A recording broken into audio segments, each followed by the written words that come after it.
alhamdulilah wasalaatu wasalaam ala rasulillah wa ala alihi wa sahbihi wa sallam ñu lay nuyu bu baax Malcom di nuyu Caporal Info di ziar donc mbokk internet yëpp donc di leen wax salaamaaleykum wa rahmatullah waaw man la Abdallah Sow maa ngi dëkk fii Tivaouane Peulh quartier sant yàlla donc comme ni nga ko waxee collectif ànd xeex ndox bi man mii maa nekkoon coordonnateur bi après bu ñu fédéré les deux collectifs muy collectif ànd xeex ndox mi ak collectif Tivaouane Peulh réclame son lycée ak le président donc Ibrahima Silla donc j'ai été co-coordonnateur. donc c'était xeex nekkul woon dañu doon xeex pour que ñu am ay bornes fontaines on n'en a pas besoin soxlawuñu ay bornes fontaines ñun on est dans Dakar la région de Dakar la capitale sénégalaise donc à moins de 30 kilomètres si donc ñun taxawuñu pour am résultat ay bornes fontaines déjà ñun amoon nañu ay projet wala ay partenaires yoo xamante ne pare woon nañu pour financer bornes yooyu noonu pour def pompe électrique yi.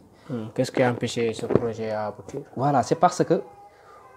loolu nekk woon l'objectif bi mooy ñun bëgg ñu woon ay pompe ñun soxla wuñu ay bornes ñun lu ñu soxla moom mooy Tivaouane Peulh mu am ndox accès à l'eau potable ñu dugal tiwa yi ba man sama kër su ma bëggee donc branché si réseau Sores bi mun a dem def sama demande donc à prix normal et raisonnable donc ñu mun ma indi ndox comme tout citoyen. loolu la ñuy réclamer mais réclamer wuñu ay bornes et donc ay pompes électriques donc tey buñ xaaree tey ba élection bi des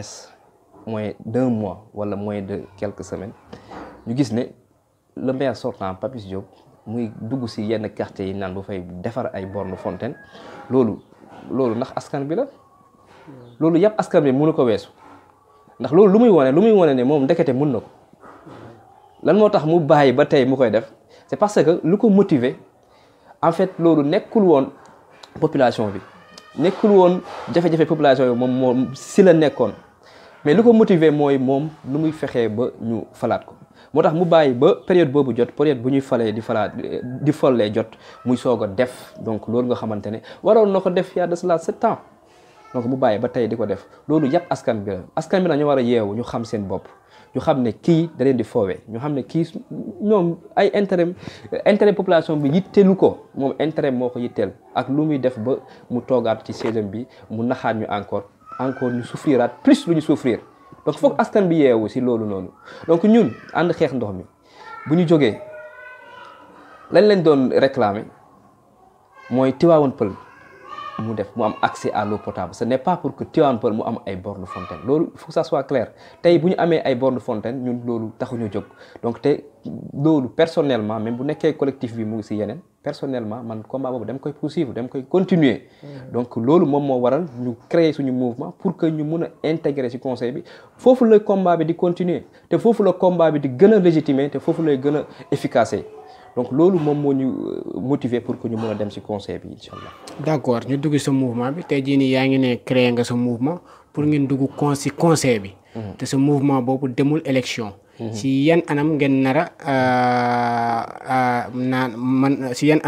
nar a siéger ci biir conseil. bu nekk mairie ci yan anam. waaw bon ci conseil bi faudrait que nga am liste. donc. wala nga intégrer liste benn candidat donc ñun intégrer nañu liste donc defar sa gox bu Mouhamed Faye jiite donc choix bi nu mu demee choix bi ñaari critère la ñun alhamdulilah lépp lu ñu def donc dañu koy teg ci suñu diine def ñu wax ne boo leen di tànn boo leen di dénk leen ñaar ñi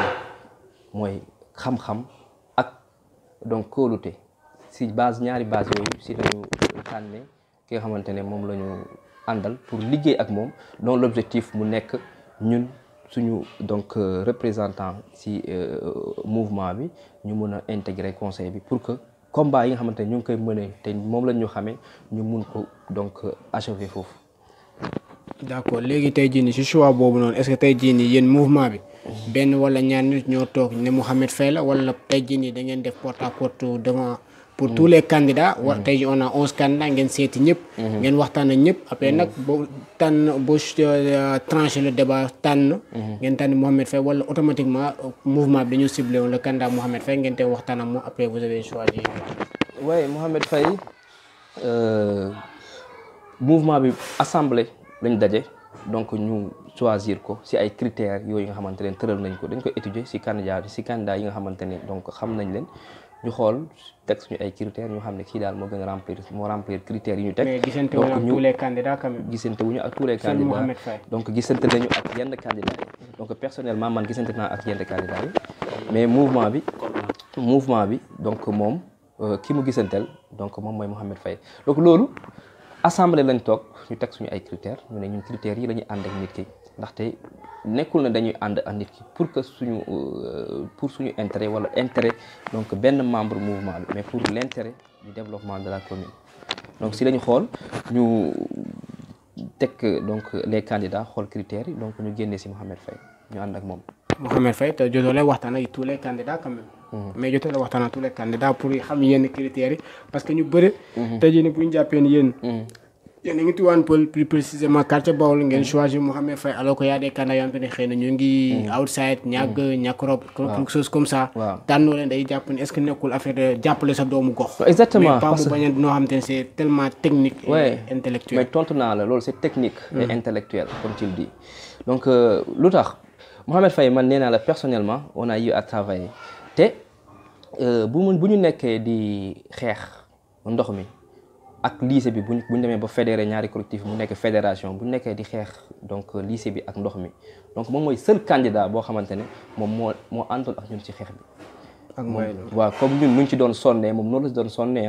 ñun nu ñu ci doon yàqee perte suñu temps nu ñu ci doon perte suñu alal moom plus sax moom loolu noonu la ko doon defee. donc foofu ñu génnee fa critère engagement ñu gis ne amaana ñeneen ñi mun nañ ne dañu bàyyi ba politique jot. donc ñu soog a leen dégg si xeex boobu loolu nga xamante ne donc c'est un mal boo xamante ne nekkul tey la judd donc loolu yàgg na fii Tivaouane Peulh donc munoo xaar tey ba ñu nekk élection jot na ba soog a jox nga ne yaa ngi réclamer wala yaa ngi kaas mbir alors que loolu ça existe depuis donc te moom gis nañ ne loolu buñ ko soulever di si dox ñoom bàyyi nañ seen yitte bàyyi seen lépp ñëw ànd si ak ñun te ñun xamuñu woon sax ñoom ay candidat lañ te ñoom xamuñu woon sax wala ñoom donc déclaré guñu woon seen candidature dañ ko doon def c'est parce que donc population bi moom moo soxla et que loolu droit population bi la donc ñu rangé wu si côté population bi c'est très important aspect boobu ñu rangé wu si côté population bi ndax à ce moment là ñoom ñu ngi woon ci biir donc mairie bi ñoo ngi woon ànd ak maire. et pourtant am na ñoo xam te ne ñu faree kàmbale ñu ngi nante ji ni maire bi bu demee ba liggéey wala neexawul ak ndaw ñi wala surtout askan Tivaouane Peulh ku ci mel ni Mouhamed Faye jeune ci rôle parce que maire ñun dañ koy faral di dégg ñoom la fi dénkoon ñoom la fi bàyyi woon mais lu bëri ñoom ñoo ko waroon dox waaye nanguñu ko woon doxal maire seen bopp lañ ko doon doxal. est-ce que tamit mais bilan mairie bi mënuñu ko amputer Mouhamed Faye. pourquoi Mouhamed Faye ku xam donc administration xam gestion municipale xam na ne mënuñu ko donc amputer si Mouhamed Faye ndax Mouhamed Faye agent la c'est un agent municipal boo xamante ne donc dañ ko jël recruter ko sur la base de ses compétences ñu jël ko muy liggéey donc comme agent nombreux agents yu fi nekk donc bu nekkee maire bi moom doxalul donc loolu mënuñu ko amputer mënuñu ko donc réclamer si Mouhamed Faye léegi exemple laa lay jox dafa mel ne yow sa entreprise nga yor ko tey nga am say employé donc entreprise bi sooxe donc employé yi ñoom ñoo liggéeyul ñoom ñoo deful lu ñu war a def donc yow responsable bi lan moo si war a nekk sa rôle mooy nga woo employé bu liggéeyul nga ne ko yow yaa sooxee lii sooxee na te yaa ko waroon defuloo ko donc soit da nga koy def mënuloo ko ma éliminer la xool keneen donc bu nekkoon am nañu maire bu responsable boo xamante ne maanaam population bi soxal na ko kon Mouhamed Faye bu defee lu mu warul def moom moo koy woo ne ko fii yow population bi falul la population bi man la fal man ma wóolu la ma teg la fii su fekkee munoo def loo xamante ne si day dellu ci population bi wala munoo def sa liggéey nu mu waree donc abal man ma xool koo xamante ne mun na ma defal loo xamante ne moom la population bëgg mu defal ma loolu. loolu day wane ba tey rek maire bi donc loolu yitteelu ko population bi yitteelu ko moo tax mais d'ailleurs maire boo xamante ne du nekk si boo ñëwee si mairie bi doo ko fekk wala mën nga toog ay semaine du teg tànkam si mairie bi kooku nan lay xamee luy dox si mairie bi nan lay xamee nu ñuy gérer mairie bi bu du ko xam ndax loolu yitteelu ko. waaw ñoom Mouhamed Faye defal ko PV sax compte rendu bu ñëwee. voilà tu as vu donc mais bu ñu ko defee compte rendu bu nekkente ne ba tey yittelu ko donc compte rendu boobu mën na ko sa ñàkk bi. d'accord tey jii nii ngeen yor mouvement nar a jàppale coalition bi defar sa gox. tey jii nii si yan anam ngeen ko nar a jàppale parce que tey jii bëri nañu bëri dañuy naan dañuy jàppale candidat. waaye si parole rek lay yem. du acte du mouvement du manifestation du meeting du dara tey jii nii yéen seen mouvement. si ban anam non seulement tey jii nii da ngeen am ay nit ñoo leen nar a représenté foofu. da ngeen bokk si ay liste. si yan anam ngeen nar a cheminer ak coalition boobu pour jàppale Mouhamed Faye. ah oui Mouhamed Faye comme je t'ai dit donc ñun suñu mouvement l'objectif moo nekk ñu am ay représentants ci conseil bi donc c'est ça l'objectif mooy le mouvement am ay représentants ci conseil bi donc valeur ajoutée bi mooy nekk ñu ànd ci ak un maire boo xamante ni donc dinañu mën a liggéey ak moom donc bu ñu demee donc intégrer conseil bi donc dina nekk ku accessible dina nekk aussi koo xamante ni dafa bëgg taxaw wala dafa pare pour taxaw ci intérêt population bi kooku mooy gën a yomba liggéeyal moo tax ci côté boobu ñu ànd ci ak Mouhamed Faye ndax gis nañ taxawaay gis nañ aussi donc motivation ci côté boobu nu ñuy koy jàppale suñu bopp mooy ñun duñu woo kenn ñu ne la voté la diw ndax dañu gëm ne pour que changement am faut que ñu changer procédé ndax suñu borom subhanahu wa ta'ala def ne donc moom du soppi dara ci peuple wala ci nit fekk moom jéemul soppi déjà lu nekk ci moom fekk moom jéemul soppi nu muy doxalee donc foog ñu soppi doxalin bi ban dañuy soppi mooy ñu soppi nu ñuy voté nu ñuy fale ñu bañ di fale ci kii moo ma neex wala kii moo ma boole ak diw wala kii moo wax naa votel diw wala kii moo ma jox temps pour ma voter wala kii moo ma dikk lii pour ma votel ko mais da ngay votel nit ki sur la base d'un programme bu nekkee le maire sortant sur la base d'un bilan te ku nekk xam na suñu le maire sortant amul benn bilan donc sur la base d'un programme boobu ñun boobu la ñuy woo nit ñi kaay leen ñu déglu le programme du candidat Mouhamed Faye donc d'ailleurs tey loolu mooy suñu programme moom la ñu jublu tey ñu war ko def tey à partir de 20h fii ci quartier bi lan mooy ñëw leen ñu déglu le programme du candidat Mouhamed Faye. donc programme boobu est-ce que candidat Mouhamed Faye programme am la teewul parce que yaakaar naa ci commune bi il fait partie l'un des candidats yoo xam te ne carrément jël na engagement à travers les réseaux sociaux expliquer programme am pàcc par pàcc chaque mercredi la woon suma juumul. mais exactement c'est ce que j'ai dit moo tax ma ne la ñun loolu daf ñu motiver. loolu gën nañu donc sawarloo pour que ñu continuer liggéey bi ndax ñun loolu mooy suñu principe dañu gis ne nit ki pour nga mun ko dénk bu ñëwee mu ne la dénk ma da nga koy wax su ma la dénkee lii noo ko yoree mu wax la nii laa ko yoree donc moo tax bu ñu gisee moom programme boobu déjà mu anticiper si balaa campagne sax loolu daf ñu gën a motiver te day tax ne donc lu ñu xamante ne tàmbali nañ ko ñu mun ko yeggali loolu suñu programme bi day nekk suite logique si loolu ndax tey nit ki la plupart nit ñi mun nañ ne damay jàppale diw def meeting woo nit ñi ñëw mbooloo bi ñëw par contre candidat bu ñëwee amaana sax am na programme am na lu mu bëgg exposer pour que nit ñi comprendre ko mais du am sax occasion du am possibilité bi ndax xumbaay bi ak mbumbaay bi ak folklore bi mu jël le dessus ñun nag alhamdulilah duñ def loolu déjà suñu principe diine donc moom moo ñu ko njëkk a tere du ñu def loolu waaye nag dinañu def loo xamante ne au moins candidat bi dina mën a ñëw mu exposer son programme ñu invité population bi ne ñëw leen au moins ngeen déglu bu leen dégluwee programme bi bu leen convaincre wallahi alhamd bu leen convaincre wallahi alhamd tey loolu la ñu bëgg a def à partir de 20h fii si suñu quartier. après dinañ def question réponse population bu teew bi lépp loo xamante ne bëgg na ko laaj donc mu laaj ko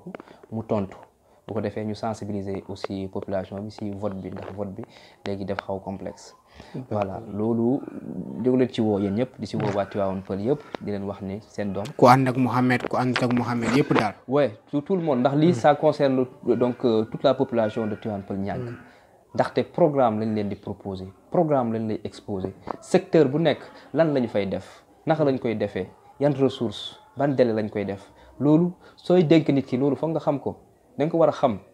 donc lu kooku bu la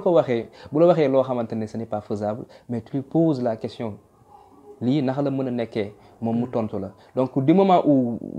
accordel na la mbir mi dina ko def rek loolu day nekk contrat suñu diggante ak moom ba tax na ginnaaw suba dimanche donc bu gagné élection yi incha allah rabbi loolu da koy mën a def te duñ ko bàyyee ndax ñun dañuy nekk en même temps ay conseillers yoo xamante ne dañ ko koy soññ donc di ko bu ko naree def sax ñu vaar ko vaar yaa ngi fi. dèjà Malcom Xibaar Kaprame fu sera la ba dèjà. Voilà waaw bu ko defalee ba ñu ñoo koy vaar dem ba rek da aka gaaw si vaar quoi. exactement donc loolu lañ bëggoon a leeral. donc ñu leen sant bu baax di leen gërëm. incha allah